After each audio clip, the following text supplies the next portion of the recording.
Would it be all right if life got easier? That is the question that's on the back of this book. It's one of my favorite books, and it's called Mastering Life's Energies: Simple Steps to a Luminous Life at Work and Play. And I love this book because it's a practical answer to this question. Would it be okay if life got easier? Because I think when we can shift into that space, our life becomes more luminous. And I was drawn to this book because I love that word luminous. My first thought was, gosh, how awesome to have a more luminous life, whatever that means. It just sounds amazing. And so the first question is, what is luminosity? The dictionary defines luminous as emitting or reflecting light, inspiring, radiant, resplendent, splendid, stunning. So what does it mean then to live a luminous life? A luminous life is one that feels inspired, where we are fully engaged in life. The experiences that reflect luminosity are those based on beliefs that are supported with clarity, focus, ease, and grace. Maria Nemeth, who is the brilliant author of this book, calls out three aspects of living a luminous life. The first is clarity, seeing what is truly important in our lives and goals that are worth playing for. The second is focus, directing our energies and attention towards a life that calls to our hearts. And the third is ease, venturing a little bit further than we normally would in going for our dreams and doing this with a little bit of elegance instead of a struggle. We can create more luminosity in our lives when we realize and truly accept that there are limitless possibilities and infinite potential available to us at all times. We all have this genius within us, and it's by opening up to the limitless of the universe that we can foster luminosity and then move into inspired action. And so tonight I want to talk about three ways to bring a more luminosity into our lives. The first is being present to beauty. The second is being grateful. And the third is being willing to do something that we might be afraid to do. Maria Nemeth tells this really funny story about a woman named Amy who was having coffee and croissants on the morning of her 40th birthday.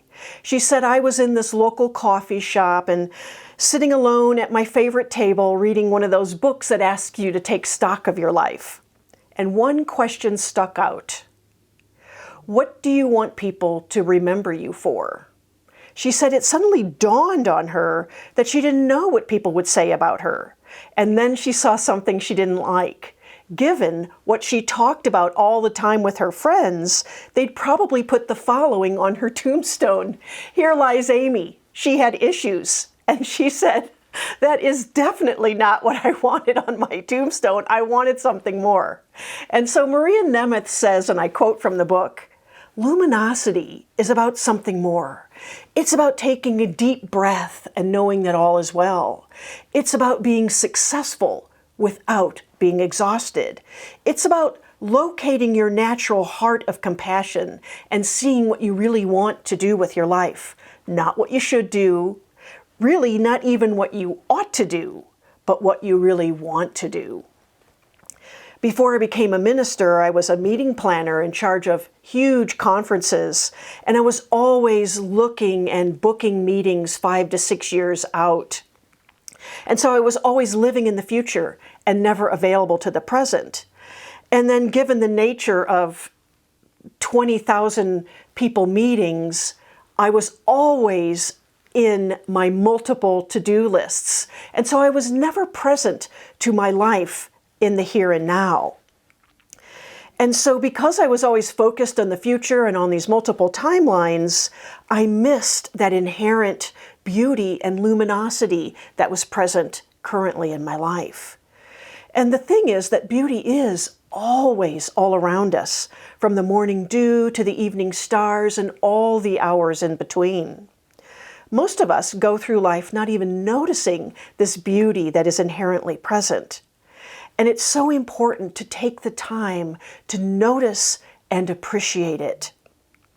One of my favorite parts of the day is first thing in the morning when I wake up and I go into my meditation practice. And my little white cat, Lucy, always, every single morning, crawls into my lap. And we just spend a few moments being totally present to each other. I find myself being absolutely focused on her. And I think she's taught me the beauty of just being present to the moment. She just sits in my lap and purrs. And I'm pretty sure that she is not thinking about her to-do list. Another aspect of beauty is that we often concentrate on the beauty around us, and we forget about the inherent beauty that lies within us. We each arrive in this world created as unique and beautiful beings in the image of God. And there is this inherent luminosity in who we were created to be. The Navajos have this beautiful blessing that says, "May you walk in beauty." And so it reminds me that beauty is both a path we travel and what surrounds us and what's within us on that path. Too often we rush through our days in a state of anxiety and stress. And I think that meditation is a great tool that allows us to slow down in order to see this inner and outer beauty. The Dalai Lama wakes up at 3 o'clock in the morning every day, and he meditates for 2 hours until 5. Then he has breakfast and goes for a walk until 6, and then he meditates again until 9 o'clock in the morning. And so by the time that most of us have even woken up, the Dalai Lama has sat in meditation for 5 hours. So by sitting quietly in the awareness of whatever is going on in our life, maybe it's something irritating, maybe it's a challenge, maybe it's a problem. We gain this greater insight by sort of seeing around it, seeing through it, seeing on the other side of it. And in this way, annoyance is transformed into acceptance, and we have more clarity about our challenges, and we can see adversity as a stimulus for change because it forms the soil from which we grow. And so meditation really enables us to release boundaries, to move out of separation and limitation and merge into oneness. It's a profound experience, this feeling of coming home that reminds us completely of who we really are that we forgot. And then we forget that we had ever forgotten. Joyce Carol Oates says, "How lovely the world is really. One simply has to look." And so this is just a reminder that meditation and mindfulness are great tools to becoming present to the beauty that is all around us.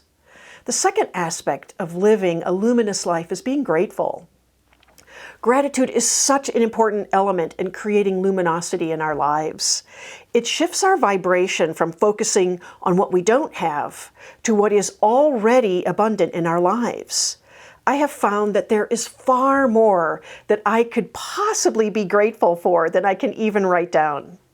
And we can simply start with "I'm alive" and expand from there.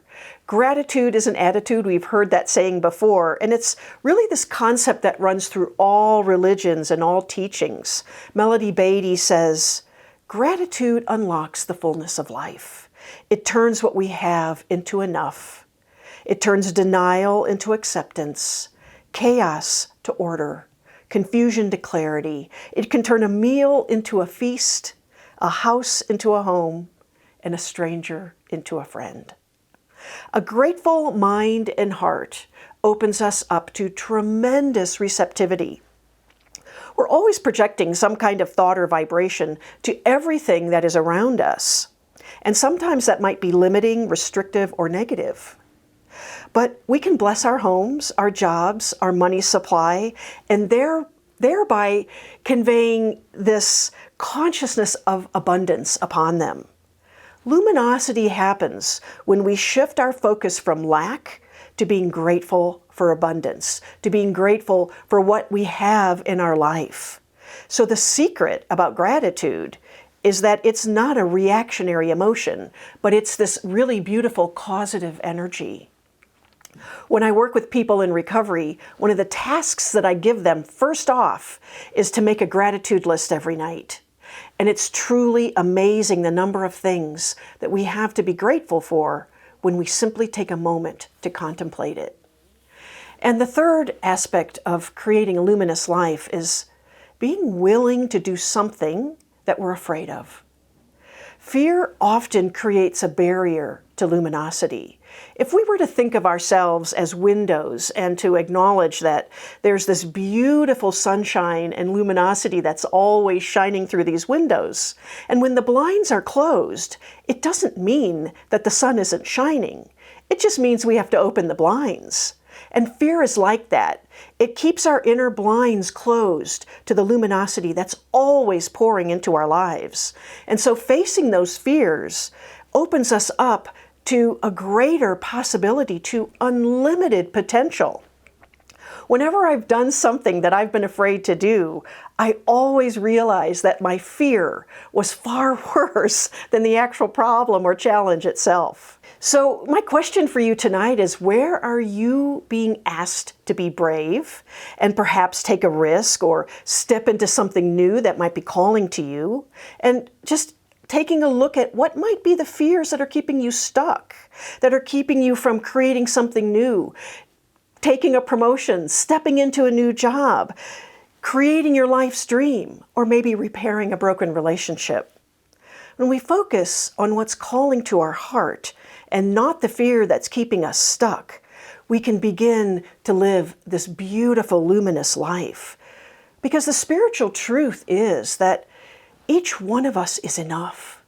We are perfect just the way we are. And we were put on this earth to do magnificent things. I want to end tonight with a reminder that we always have this internal compass, this GPS that's leading us back to the divine and to the luminosity that we are inherently created to be and to have. When we focus on being mindful to beauty, being grateful, and being brave, we open up those blinds and we let the beautiful radiance of luminosity enter into our lives.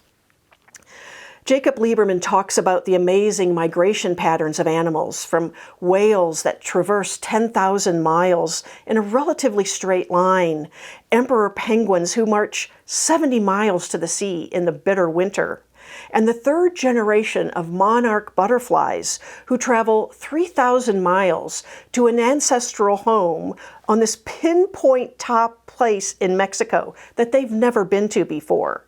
And he says, when we learn about such feats, we often marvel at these creatures' amazing ability to travel from point A to point B.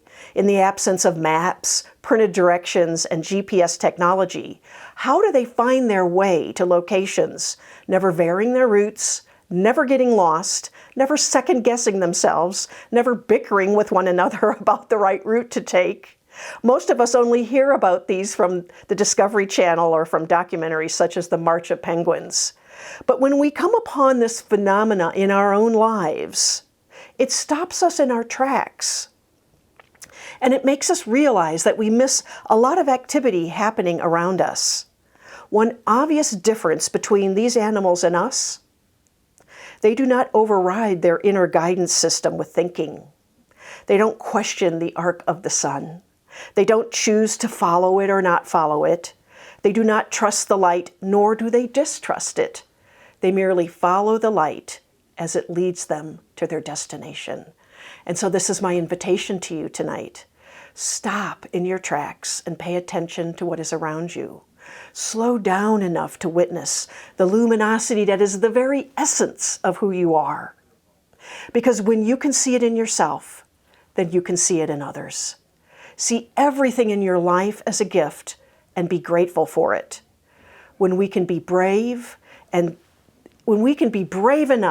to see and live life from that space, life becomes easier because we see the connectivity and the oneness of all life. So in this moment, what a blessing it is to be in the presence of divine love, knowing that everywhere that we are is always on holy ground, that there is an unconditional love that flows to us in every moment of our day, that we can never be separate from that, that it is always loving us, that as we receive that love, we are prepared and open and circulating. That comes to us comes through us. We can never be separate from our best and highest good. There is nothing that stands between us and absolute abundance. Every creative act, every interaction, that love is present. That love flows to us, in us, through us, and around us. And I claim and affirm for every one of us, every living being on this planet, that we always have all that we need. It is provided to us without any effort on our part. All we need to do is be open and receptive. Knowing this, I am so grateful for all of the abundance, all of the love, everything that enters my life. I am so grateful for opportunities to live a creative life, and so grateful for the knowing that I am richly rewarded monetarily, spiritually, emotionally, for every work that I do. So from this place of gratitude, I know that abundance and prosperity are flowing to me even before these words leave my lips. I am so blessed, and so it is.